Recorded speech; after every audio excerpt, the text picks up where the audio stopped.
We're going to look at chapter 23 and see what we can learn. You can probably guess it's about judgment. We are getting close to the end of the outright judgment passages in Isaiah, you'll be glad to know. But anyway, this is, you've got the title of probably the head of your Bible. It says, A Prophecy Against Tyre. And it's against Tyre and Sidon.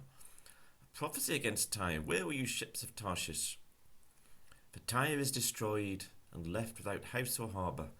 From the land of Cyprus word has come to them. Be silent, you people of the island, you merchants of Sidon, whom the seafarers have enriched on the great waters.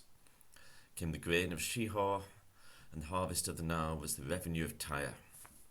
And she became the marketplace of the nations. So, what's it all about? Well, Tyre and Sidon were kind of trading nations.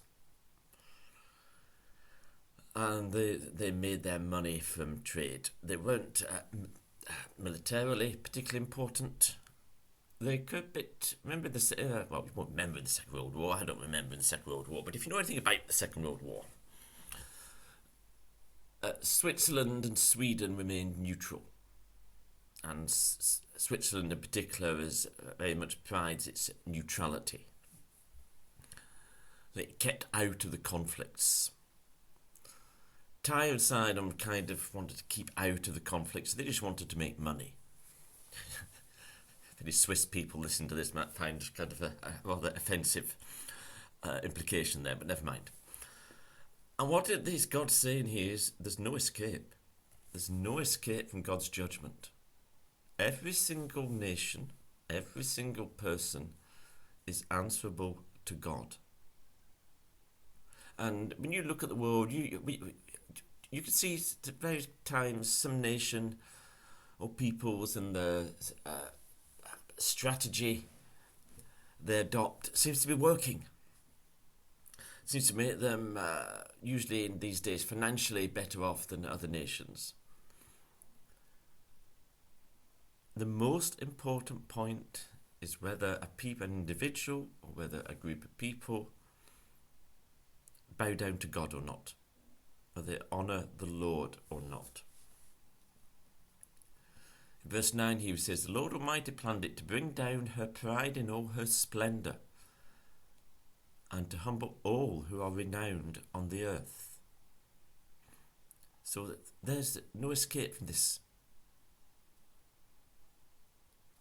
And in verse 12,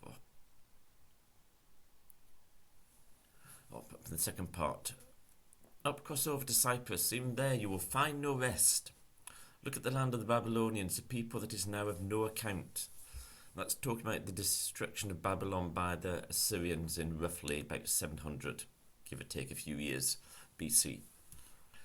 The Assyrians have made it a place for desert creatures and raised up their siege towers. They stripped its forest bare and turned it into a ruin. Well, you ships of Tarshish, your fortress is destroyed. So, the lesson is there's no escape. We are all answerable to God. Then right at the end it says something rather strange.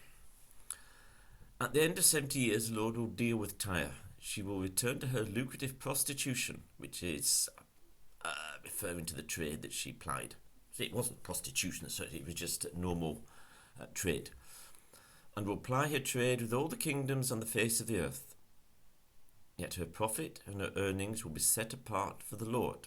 They will not be stored up or hoarded. Her profits will go to those who live before the Lord for abundant food and fine clothes. Now, I'm not sure exactly what that means. It could be referring to, it talks in places about the wealth of the nations being brought into Jerusalem. It may be referring to that. But anyway, we'll leave that aside now for today.